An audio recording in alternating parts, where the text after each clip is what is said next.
Moving on, a few words on Dr. Sharada Natarajan. Dr. Sharada Natarajan is the president of Ramana Maharishi Center for Learning in Bangalore. She is a PhD degree holder in English from Bangalore University. She has authored several books, and to name a few of them, Ramana Way in Search of Self, Ramana Devamale Ramana Puranam, Surging Joy of Self-Discovery, The Wondrous Vigilance, and Sri Ramana Maharishi. Dr. Sharada Natarajan has also emerged as a classical dancer under the tutelage of Guru Kumari Meenakshi of Veena Visalakshi Art Center, Bangalore, and is also a classical singer, and she received her guidance from Guru Smith Sulochana Natarajan. She has also composed more than 100 poems in Kannada and Tamil respectively, and 40 poems in Hindi, and it is published in the book Ramana Hole. She has also presented papers in 30 national and 2 international seminars conducted by Ramana Maharishi Center for Learning.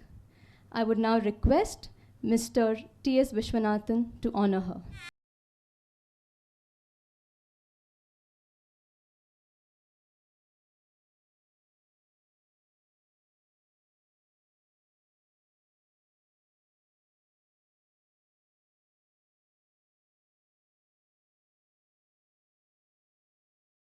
दक्षिणामूर्तिसारम्भां शङ्कराचार्यमध्यमां रमणाचार्यपर्यन्तां वन्दे गुरुपरम्परां वन्दे गुरुपरम्परां वन्दे गुरुपरम्परां.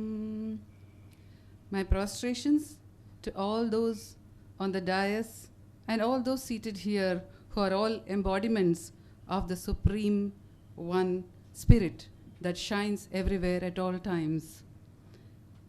It is a great honor for me to be here today, and while listening to the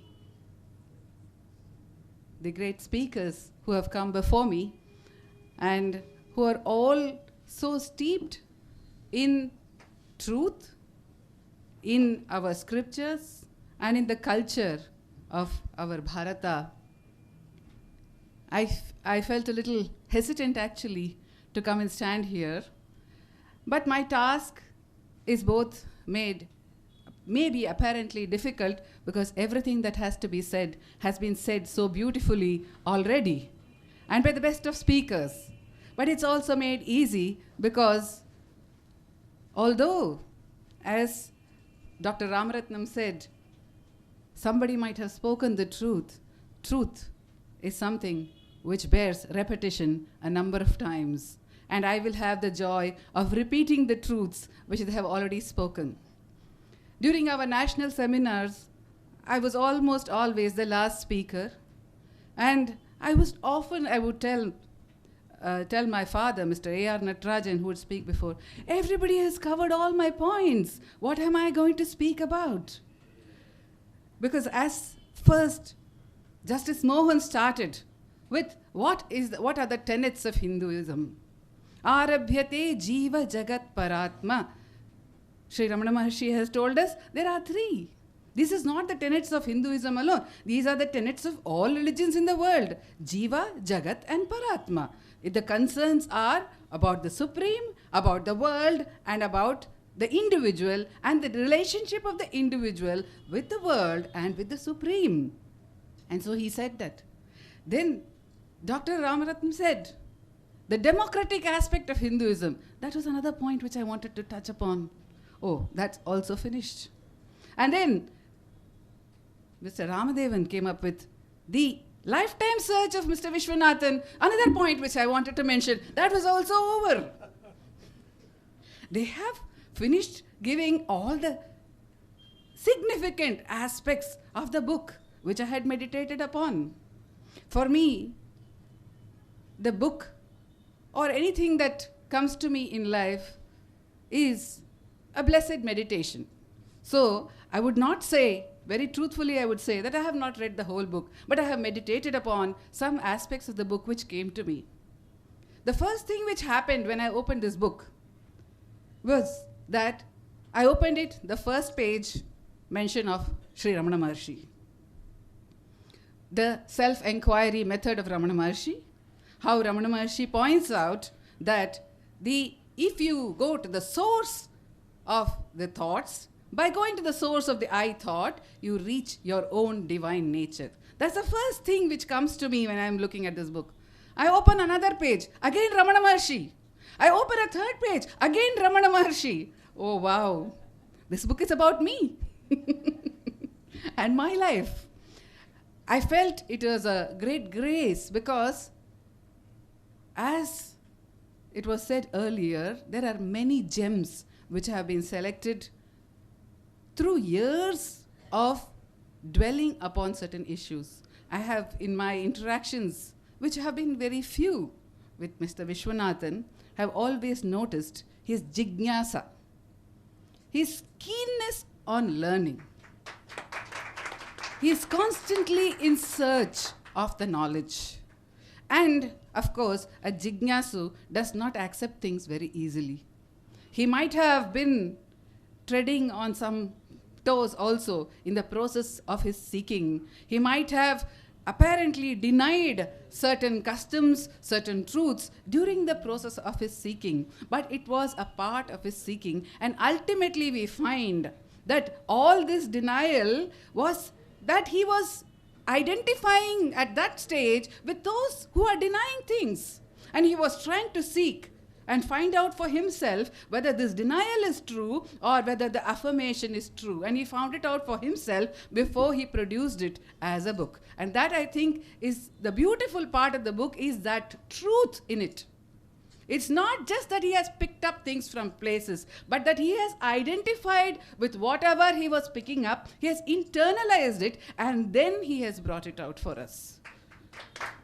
And that is the greatest thing which anybody can give. Whenever one gives anything, whether it's music or dance or writing, it is how much of the truth of it that we are communicating. And I'm very happy to be associated, to have even read that book at the first reading only.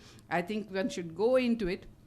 Another thing is that it's a brief, it's just so brief, and it has so many topics in it. So one can pick it up, look at any page, without getting tired. You see, now we live in an age where information is given in 10-second advertisements on the television. 10 seconds. People say that the span of attention of today's generation does not go beyond 10 or 20 seconds. It's very difficult. We do not live in an age anymore of the Gurukula system, which many of the people here might have undergone years of training. Today, when anybody comes into any field of knowledge, they want to know how much they can gain within maximum period of 1 year. In 1 year, can I give some exam in music? Can I give some exam in dance? Can I do something? What will I get out of it? And so, the brevity of the book is also, the brevity of each of the subjects which he has picked up is in accordance or in tune with today's generation. And that's something very good. So that I could even read a few things and understand, oh, this is what he's saying about this. And it's an introduction which he has given. He has obviously not planned to go in depth into any of the subjects that he has taken up, which would be impossible because, as Justice Mohan said, it's an ocean. Everything in this life, in the objective world, everything has to be an ocean. There is no end. There is no end to study. There is no end to knowledge. Because you can keep on. If you take music also, thousands of lifetimes we cannot comprehend what has already been studied, which has already been put in, which has already been experienced. Any art, any field of knowledge, objective knowledge, is infinite always. It is endless always. Therefore, one can only taste a little of it. Oru paanai sothukku oru soru padam. And the oru soru kuduthuta appo vandu adula yarukku edu pidichirukko. His idea is, I think, among the younger generation, whatever may be their propensity, if it is towards management, then I'm giving you a little bit something about management. If it is towards engineering, because these two are the streams which are now so popular, you see. He has selected those two streams. And of course, as Professor Ramaratnam told us, the need to be, the need to get a kudos from somebody outside. No man is a hero to his valet, you see. It's not just that Indians do not appreciate something unless it's told from outside. Very often in our home, I would hear my mother saying, "Appakku vera yaradu sonnadhaan pidikkum, naan sonnena adhe point ottukka maata." And you're too close. You don't recognize the value when you're so close. So something comes from a distance and lets you know. And probably that's why they say, don't praise those who are close to you also. They may not value your praise also that much. So whatever that is, but the fact is he has given that, he has gone into the recognition that our scriptures, our tradition has received from outside. And the other side of it is, yes, if we ourselves pat ourselves on our back, as Professor said, it's not a great thing. If I say, yes, I belong to something great, it's good. I should have it as a part of my self-respect. But to proclaim it to the world, I have to say, the world accepts it as much as I do. It's not just that I'm saying it. It's not just my anubhava I'm talking about. It is the anubhava of the rest of the world. Now, if we take why it is important that a scientist discovering something about Hinduism gives it a certain significance is because he is not coming from a conditioned background. He does not come with any proclivity to say this is good. Whereas we may say, oh, this is our religion. Obviously, we are going to say it's great. But somebody who doesn't know anything about it, if he makes that discovery, then we can say, yes, there is no doubt this is true. If you see in the life of Bhagavan Sri Ramana Maharshi, as a boy of 16, he experienced death and won over it and discovered for himself that undying truth, that the Supreme, his own true nature is immortal, it is infinite, it is all-enveloping. And he discovered it with no prior knowledge of any scripture. The magnificence of it is, he discovered it as a boy of 16. He had not read any scripture. He was not, though he was born into an orthodox Hindu Brahmin family, the funny part of it is, he never had any exposure to any of the Hindu scriptures. The only one which he had read was the Periya Puranam, which was a Bhakti Nool, and he had not studied any of the other scriptures. And when he got that knowledge, and he says later people came to him asking him doubts about the Bhagavad Gita, asking him doubts about the Vedas and the Vedanta and various scriptures, and he said, oh, what I have experienced, the scriptures are talking about. So it became an all-time stamp that nobody can say, because this is I'm mentioning this point because my friends in school I have suffered from their questioning me, saying, oh, you're talking about this, you're conditioned. They would always tell me, I'm conditioned. You're conditioned, so you're saying this is the truth. At that time, I did not know enough of psychology to say everybody in this world is conditioned in one way or the other. I did not know, and I used to wonder. But it was helpful to me because I decided to decondition myself, to go away from everything that I valued for a period of time, and then discovered for myself its value. That was good. Anything that comes to us in life comes by the divine providence, and it is a great grace. Without grace, nothing moves in this world. We know that. And if such an effort has come to its fruition, that itself is something we must salute, because that means it is an expression of grace. Without grace, nothing comes to fruition. Nothing comes to fruition. And I think it's a great blessing that the great ones on stage today, Professor has said, while pointing out the mistakes, he has said, let it be corrected in the next edition. That's a blessing. That's a blessing. That means the book runs into its next edition. When the Acharya tells, let it be corrected in the next edition, I thought that's a great blessing.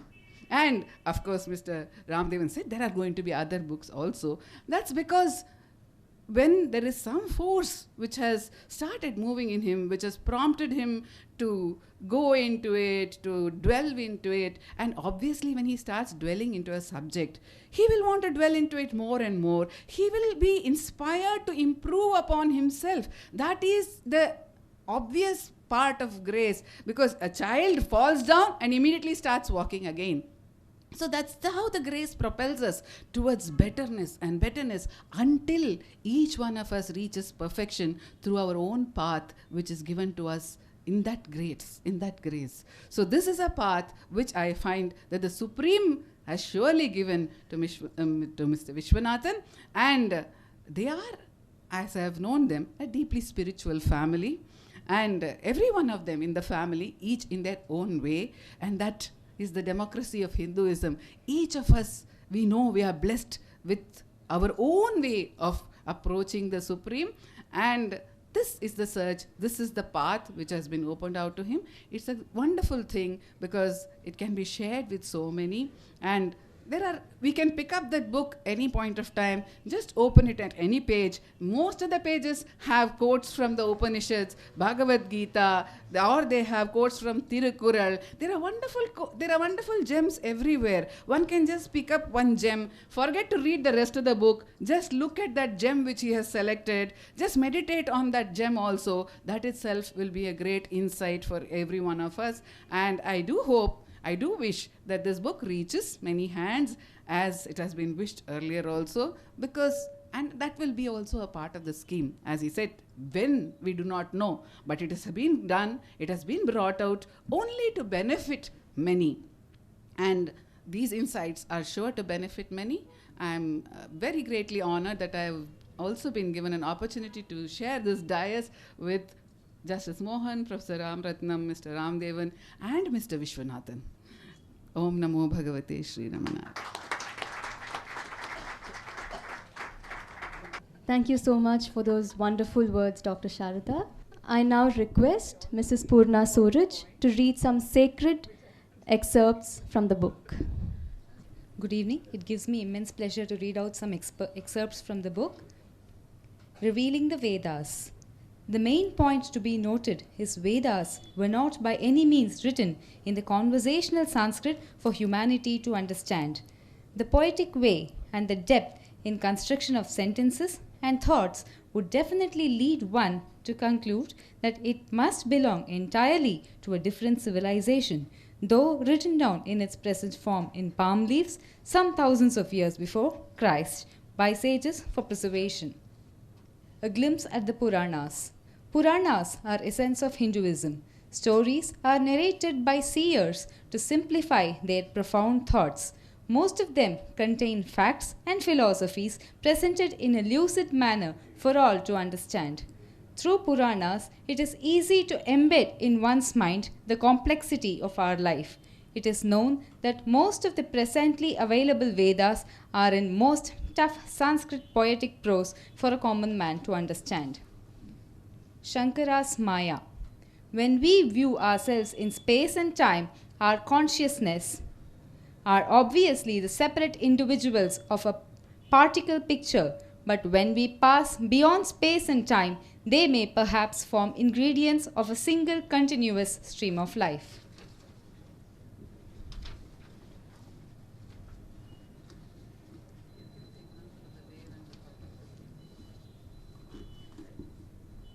In Nirvana Shatakam, Adi Shankaracharya says in verse 5, Na jati bhedah, meaning I have no distinction for any caste. Therefore, all these are substantial proof that there was no caste system in the form of high caste or low class prevalent in the Vedic Hinduism. Everyone is divine and intelligent. The society asked people to do work according to their own interests or specialization and were named after their occupation. Actually, the word Arya means one who is civilized. It is just an adjective to describe the quality of a person. Learned persons were referred to as Arya, like Arya Chanakya, Dvija Arya, Shankaracharya, etc. Colloquially, also in earlier times, the head of the family is called Arya and his son Aryaputra. In Palghat, an Atirudram Yajnam was performed at Mandur village, and lo, from the flames arose the dancing Nataraja, which was photographed by an Englishman. This photo has been published in the book. It has to be stated that some of the Patashalas at Palghat carry out the Yajna procedures with near perfection as prescribed in the Vedic texts. These gods and devas are different forces of nature with different powers, strengths, and capacity. Just like different big and small mathematical numbers that they oblige the mortals for their life on this earth. Just like different numbers, big and small, serve human beings in different situations. Hinduism also comprises of different gods and devas, serving people in different situations for different requirements. I would like to conclude by reading out some excerpts from the foreword written by Justice S. Mohan and Sri S. Ramarthnam. A search in secret sacred Hinduism on this subject, Mr. T S Viswanathan, by his laborious research and deep analytical study, has unraveled the secret sacred of Hinduism. Indeed, it is a remarkable endeavor.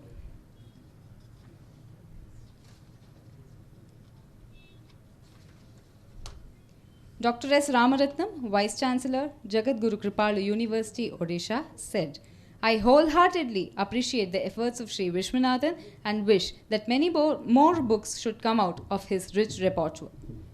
I would like to conclude with Sri T S Viswanathan's words. It is my deep felt desire to bring forth the richness of the wonderful aspects of Hinduism presented in a simplistic style for all to know, which seeks to provide the answers of humanity during their journey of this bodily life and after, across all disciplines at large, from science to philosophy. Thank you.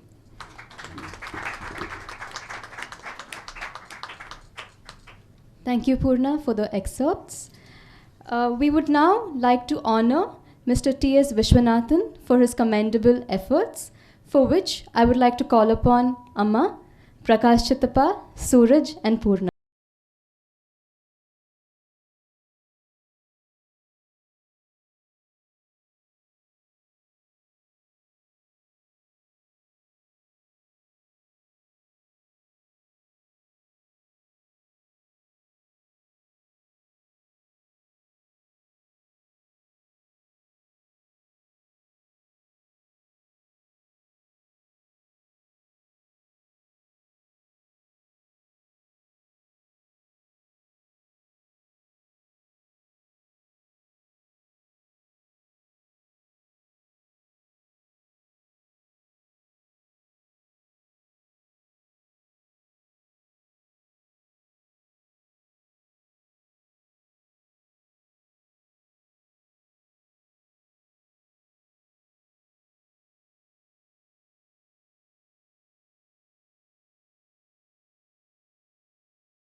About his journey in writing this book. धन्यवादः. अहं सत्यप्रमाणं नीतवान्. किमपि सम्भाषणं कर्तुं चेत् संस्कृतभाषायामेव आरम्भं कर्तुम् अनन्तरम् आङ्ग्लभाषायां वक्तुम् अहम् इच्छामि. सो तदर्थम् अहं संस्कृतभाषायां द्वे निमिषं मात्रम् अहं वदामि, अनन्तरम् आङ्ग्लभाषायां वदामि. प्रथमतः तमिळ्भाषायां वक्तुम् अनन्तरम् अहम् आङ्ग्लभाषायां वदामि. प्रथमः न्यायाधीशः श्री मोहन महोदयः, श्रीमान् प्राचार्य रामरत्नं महोदयः, श्रीमान् रामदेव महोदयः, श्रीमती शारदा नटराजन् महोदय, सर्वे अपि भवद्भ्यः सर्वे पण्डिताः सर्वे अपि अत्र सभायां समागताः. हार्दं स्वागतं, भवद्भ्यः सर्वे अपि हार्दं स्वागतम् इति अहं वदामि. संस्कृतं नाम दैवीवाग् अन्वाख्याता महर्षिभिः. इति रीत्या संस्कृतभाषा देवभाषा इति उच्यते. देवाः अनया भाषया व्यवहरन्ति इति कृत्वा इयं देवभाषा इति व्यपतेशं भजते. तथैव अनितरसाधारणं वैशिष्ट्यं भवति. तत् वैशिष्ट्यं जगतीतले वर्तमानायाः अन्यस्या कस्यापि भाषाया नास्ति. तादृशं वैशिष्ट्यम् आवहन्ति इयं भाषा सर्वेषामपि समादरणीया वर्तते. बहवो लोकाः वदन्ति वयम् अनुवादग्रन्थेभ्यः पठामः, तेभ्यः एवं वयं सनातनधर्मं तत्त्वं ज्ञातुं प्रभवामः इति कथयेयुः. अनुवादग्रन्थेभ्यः यथावत् तत्त्वम् अवबोद्धुं नैव शक्यते. अन्ये च वदति इयं भाषा मृतभाषा, अस्माभिः न वक्तव्यम्, इयं भाषा न सर्वेषां केषाञ्चिदेव भाषा, तदपि न साधु. कया वा भाषया जगति वर्तमाना सर्वे अपि लोका वदन्ति. इयं भाषा मृतभाषा इति कारणं सर्वे लोका न वदन्ति इति. अहं पृच्छामि, कया वा भाषया जगति वर्तमानः सर्वे अपि लोका व्यवहरन्ति, न कयाचित् भाषा सर्वे लोका व्यवहरन्ति. यद्यपि सर्वैः लोकैः व्यवह्रियमाणैव अमृतभाषा इति यद्युच्यते, तापि कापि सर्वा अपि लोकाः व्यवहरन्त भाषा मृतभाषा एव. न कोऽपि अनया भाषया व्यवहरन्ति, सर्वे अपि. अतः अहं किं वदामि चेत्, इयं भाषा मृतभाषा एव, नास्ति. इयं भाषा मृतभाषा एव इति चिन्तनम् अपरोधनीया. इयं न मृतभाषा, इयमेव अमृता भाषा.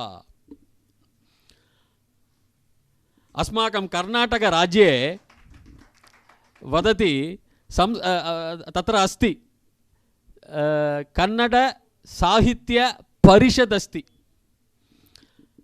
ते परिषदः संस्कृतस्य विरोधः कृतः. संस्कृतेभ्यः अस्माकं अवसरं न देयः इति. संस्कृतेभ्यः किं प्रयोजनम् इति.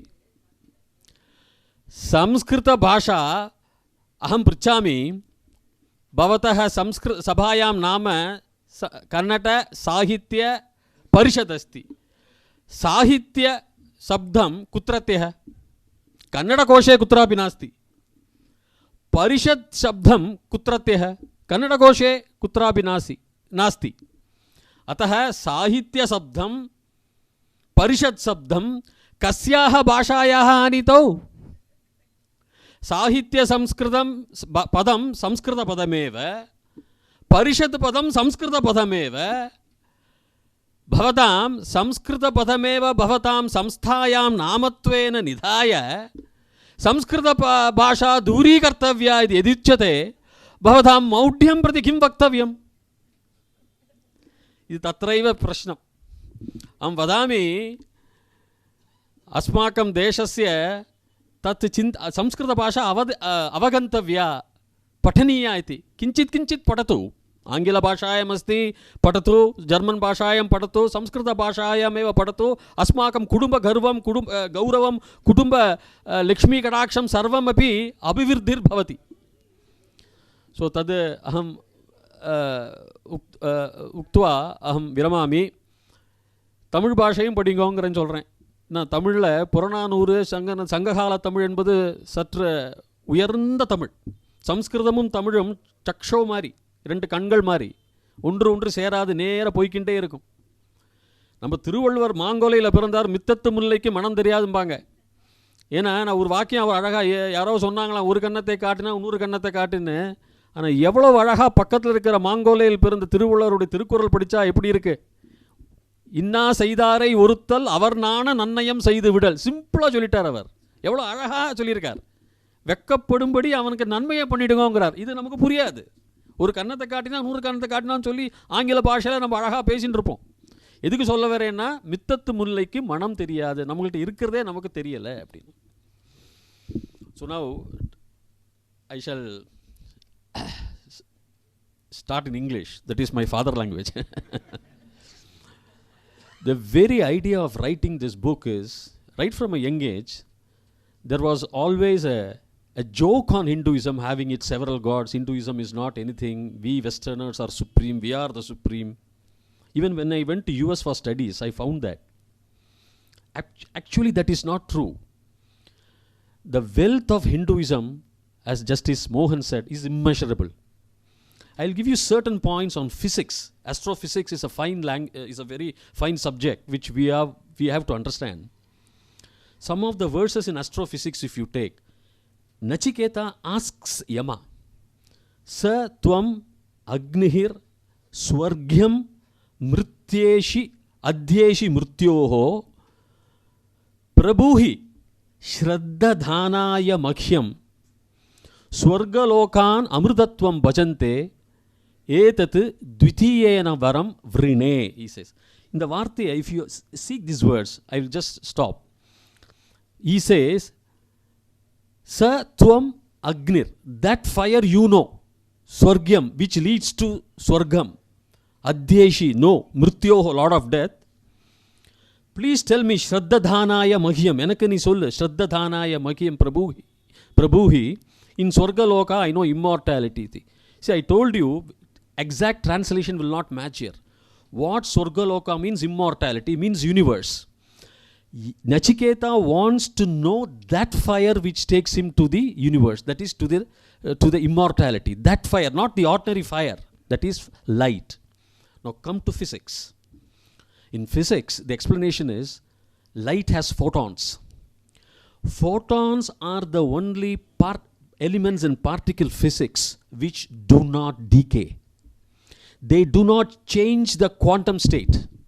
Whereas if you take any other particle, right from Higgs boson, which they recently found out, to the most thickest particle, which I would say is uranium-238, which lives for more than 4.5 billion years, half-life. Full life you can work out. Higgs boson lives for a trillionth and a trillionth of a second. It gives mass. Higgs boson gives mass to other particles. The entire universe was formed. Whereas in photons, it doesn't change its quantum state. There is no decay. It is immortal. So, this young boy seeks from Amma. That's how the Rishi states. He wants to know, go to that light and merge himself. If you are in that light, you are a photon. That is universe, that is immortality, that is your Brahma. Brahma really means universe, the nature. In fact, I am actually corresponding with Dr. Nicholas Mee, a nominated Nobel Prize winner, wherein we used to send emails to each other. In one of the very beautiful verses in Mandukya Upanishad, it says, E Atma, Iyam Atma, Chatushpad. What is Chatushpad? It is simply, if you read and go to the next verse, you will not really understand. Sarvam hi etat brahma, iyam atma brahma. Like that he says, iyam atma chatushpad. Pad means pillar, feet. Normal padam in Sanskrit means pillar, but stay there. Stay there and think about it. The entire universe, when Einstein declared his equation, E is equal to energy liberated is equal to mass, when he said energy and mass, the entire equation of this universe was really mapped, graphed, and studied and explained. It has known 4 forces. These forces are called strong nuclear force, the weak nuclear force, the gravitational force, and the electromagnetic radiation. The strong nuclear force is something where the fusion elements, wherein hydrogen fuses itself with helium, there must be some energy to make it fuse. Or you can have a fissile material, that is where uranium-235 is bombarded with neutrons and it breaks. So these are all strong nuclear force. Weak nuclear force is what you find inside an atom. You have the nucleus, that's called nucleons of an atom, comprising of neutrons and protons, and they are attracted by electrons which go around it. So this is a weak nuclear force. And then you have a gravitational force, wherein everything is gravity. Sun has its gravity, so the 9 planets go around it. Around the Milky Way, all the suns, there are about 400 billion suns, they go around the Milky Way, because center of the Milky Way you have what is known as a black hole, which has an immense gravity. So everything is gravity. So gravitational force. And the electromagnetic force is the radiation. This Chadushpad, when you read Mandokya Upanishad verse after verse, how beautifully they have declared the standard model in that. It is really amazing. It is not simply reading the Veda and going lost. Please do not do that. If you sit, you can really tally, corroborate with the latest physics that is available. I will give you another example from Kadoparishad. Puram Ekadashadwaram, he says. Puram Ekadashadwaram Ajasva Avakraha Chetasaha. Let us stop with that. He chooses Puram. Yama says Puram, the city of unborn, has 11 gates, 11 dimensions. Ajasva, unborn. Avakra, flat, no crookedness, no vakram. Chetasaha, the mindedness. Now come here. Now latest Einstein's equation will break down before Big Bang. What happens before Big Bang? Nobody knows. Nobody knows. Before Big Bang, now Michio Kaku and other astrophysicists in USA have come to the conclusion that before Big Bang there was membranes. And the dimension of those membranes has 11 dimensions. The present dimension of this universe is 3, space, time and curvature. But before Big Bang it has 11 dimensions. See the beauty. Why did Yama choose 11? There were other numbers? 7, 8, 9, 10, 20, 25 or 1001? He never chose. He says 11 gates or 11 dimensions, the city of unborn. That is, before Big Bang, everything was unborn. After Big Bang, the matter came into existence. Einstein's equation came into existence. Before Big Bang, nothing. So that has 11 dimensions, they say, as per the membrane theory, otherwise also known as string theory. Now come to the second word, Ajasva Avakraha. What is Avakraha? Crooked. Avakraha means not crooked. Vakraha means crooked. So Avakraha means flat. You know this universe is flat. They have found out recently. How? Simple. Everyone will understand here. They will send light waves or radio waves. See, in a flat surface, the area of a triangle sum up to 180 degrees in the flat surface. Or conversely, if the area of a triangle equals 180 degrees, sum total of all the angles, then the surface is flat. In a convex surface, if the triangle is formed, the area will be greater than 180 degrees. And in a concave surface, the area will be less than 180 degrees. That is very simple. Everyone knows. They have found out that the universe is flat. Well, here, Avakraha, he says. He says about the Chetasaha Avakraha. If you think about this and the range in the depth of knowledge where they have reached, it is amazing. Once I went to Mathur, a very famous Sanskrit village. There I was talking to those scholars. Then there was a very big in Shulba Shastras, we all say of Pythagoras theorem, as we rightly said. Pythagoras theorem is actually nothing to do with the Greeks. It is all exaggeration. Pythagoras theorem comes from Shulba Shastras. One of the verses is like this. Dirga Chatura Sahasra Saksya Akshanaya Rajjuhu Tiryakmani Parshvamani Cha Yat Pritak Bhute Tat Tastat Karotu. Very, very simple. Dirga Chaturaha means Dirga is a long line. Tiryakmani Parshvamani Cha. Tiryakmani is across. Parshvamani on both sides. If you Pritak Bhute separately, if you make a Bhuta, that is the square, the diagonal, the square formed on the diagonal is double the area of the square, original square. Very simple. And Shulba Shastras was done by laying the bricks for yagas. Subsequently, everything will match with Pythagoras, and Shulba Shastras presumably is 1000 years or 1500 years before Pythagoras. Westerners write history for their own sake. They have just As Thomas Macaulay said, these Indians are, he is misquoted also sometimes, as if Thomas Macaulay says the Indians are great. No, he has written something about Indians, our education system. So we always go towing the line of Westerners, which is absolutely wrong. Alexander the Great came with 150,000 soldiers, and then he conquered Porus Maharaja, and Porus Maharaja said, let me be treated as a king. Absolute nonsense. Why? Where is the population of 150,000, sir? Alexander was something like a Macedonian prince. Macedonia is like your Mandavali. And Greece has states like Macedonia, Athens, Sparta and all. And okay, he has crossed Persia and added some more soldiers on the way. If you extrapolate 150,000 over a period of 2,600 years at a population growth of 0.0025%, the present population there should be more than 7 billion in that region alone. Where was it? Alexander was injured by a tribal attack on Purushottam, who was a tribal. He is not Waziristan. Now you call us, the Pakistan area is the right place for Hinduism. It originated there.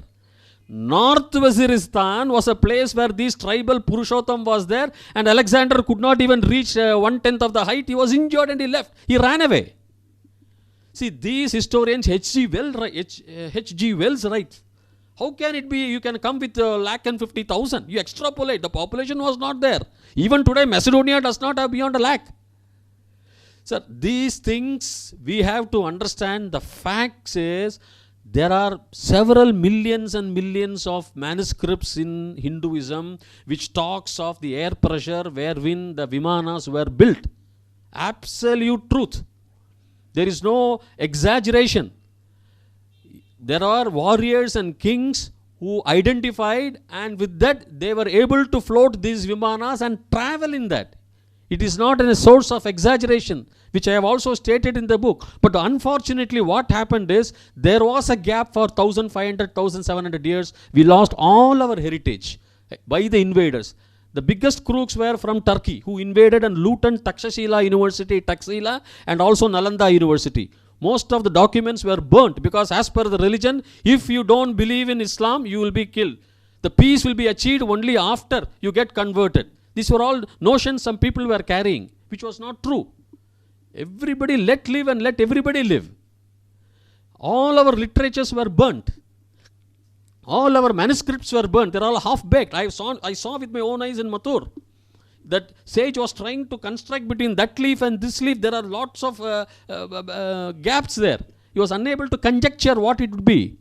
It was written in very high Sanskrit. So the point is, several such affairs are here. Just like in World War II, Hitler knew how to run a car with the water, H2O. But when the advancing forces were there, they burned those papers. It is true. Some of them are still in the American army. They are trying to read, go back, and some they have done. Even now they have started running on H2O, vans and other things in US. There some society, some civilization was superior.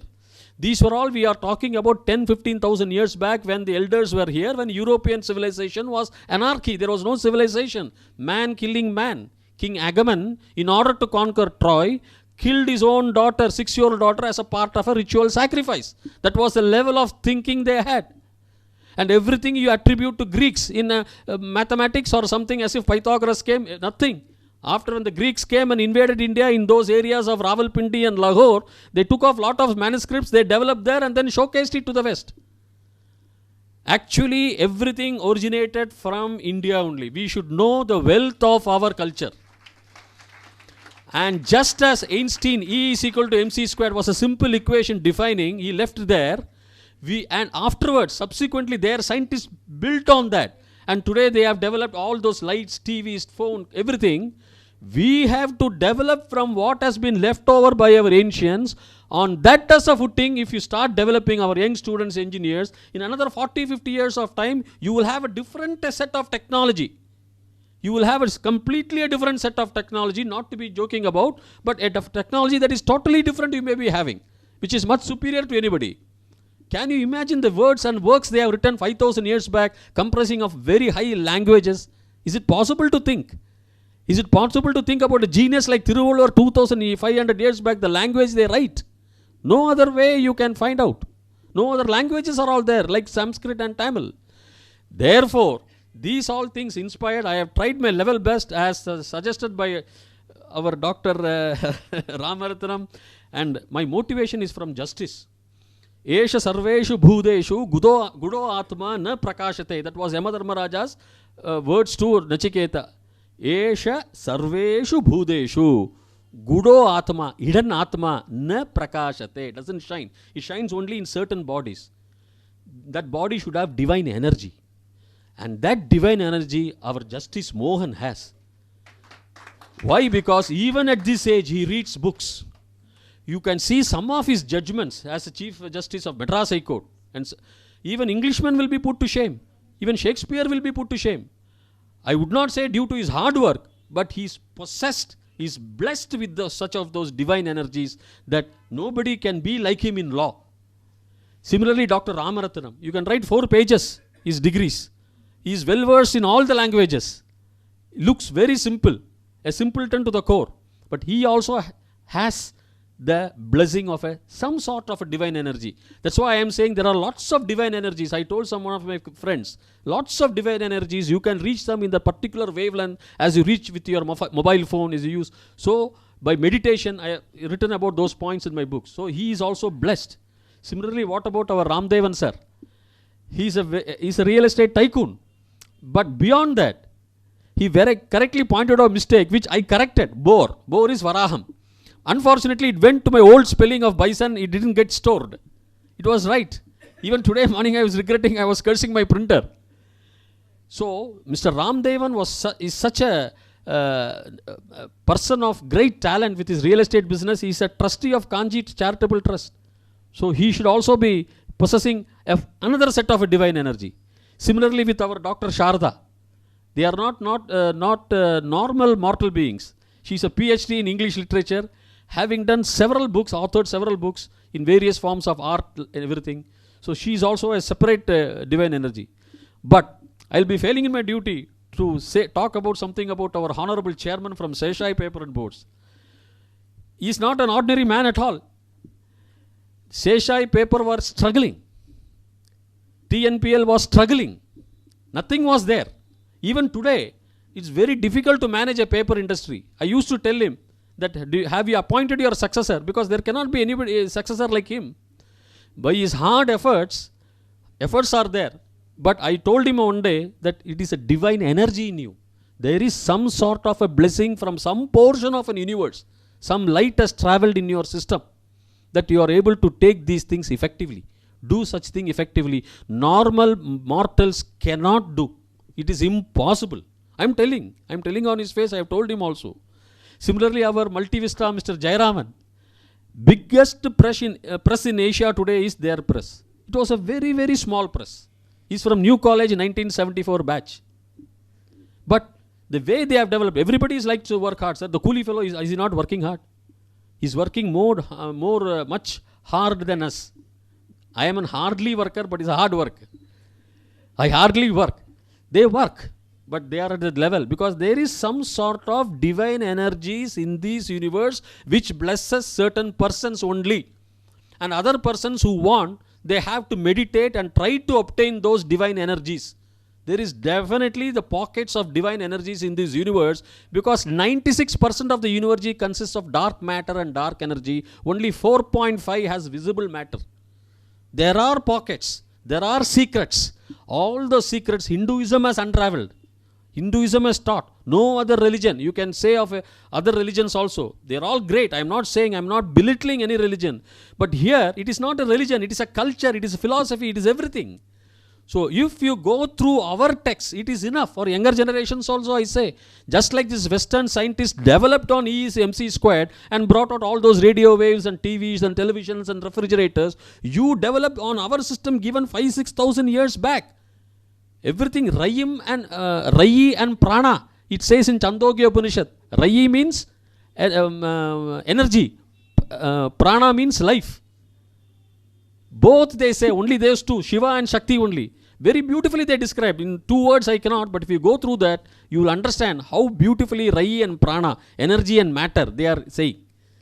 That is what ancient also says. And on ancient equations, they have built up very beautifully Western society. We cannot deny, we cannot belittle. But our generations, if they go, somebody to fund a lot of these researches and there will be a new set of technology. Probably you may be able to see a universe right in front of you.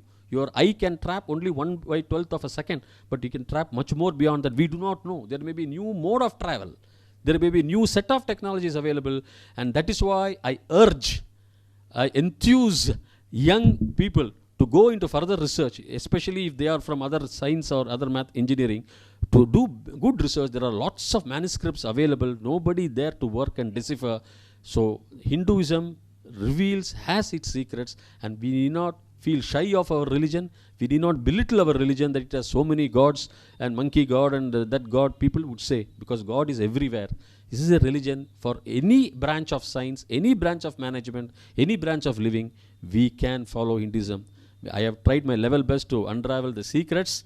Probably it may not justify right now, but I am also writing another book as they suggested. I'll try to bring out all the best in that. Thank you.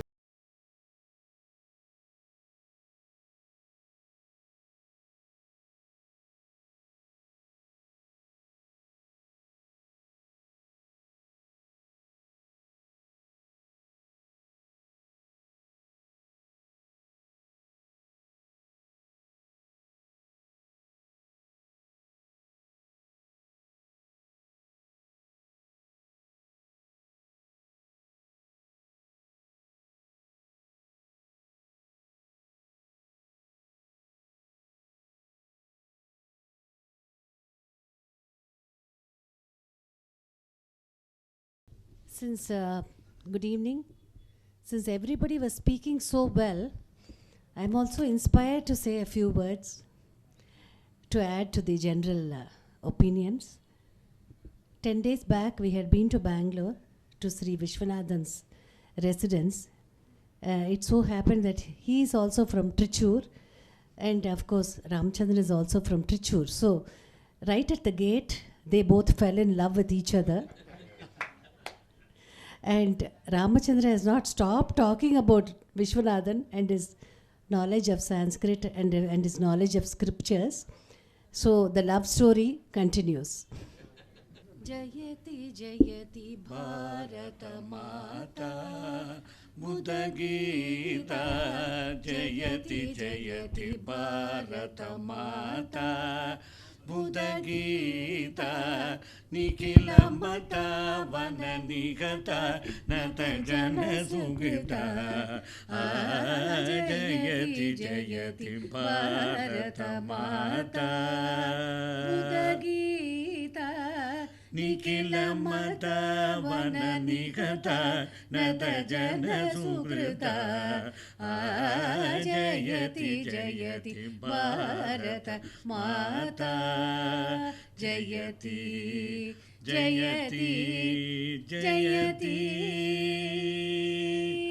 Sakala Jiva Samata Sadhu Sadhu Vigita Sakala Jiva Samata Sadhu Sadhu Vidita Akhila Loka Pratita Paramananda Samudita Akhila Loka Pratita Paramananda Samudita Jayati Jayati Bharata Mata Jayati Jayati Jayati Aganita Gunashila Adidayalavala Aganita Gunashila Adidayalavala Prakadita Shubhajala Patita Tranalola Prakadita Shubhajala Patita Tranalola Jayati Jayati Bharata Mata Jayati Jayati Jayati.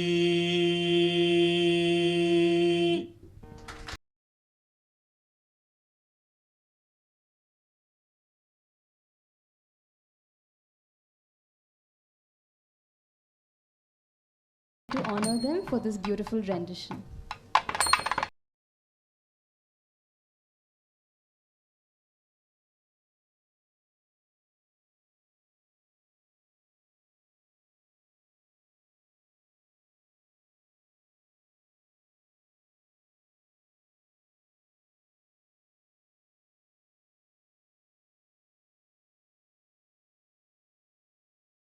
Now take this opportunity to thank the VIPs off stage, the discerning audience, the respectable dignitaries, Mr. Ramaswamy, Director Bharati Vidya Bhavan, for the premises, Mrs. Vasanthi for satiating the taste buds, the technical crew, and my dear mother for all her efforts.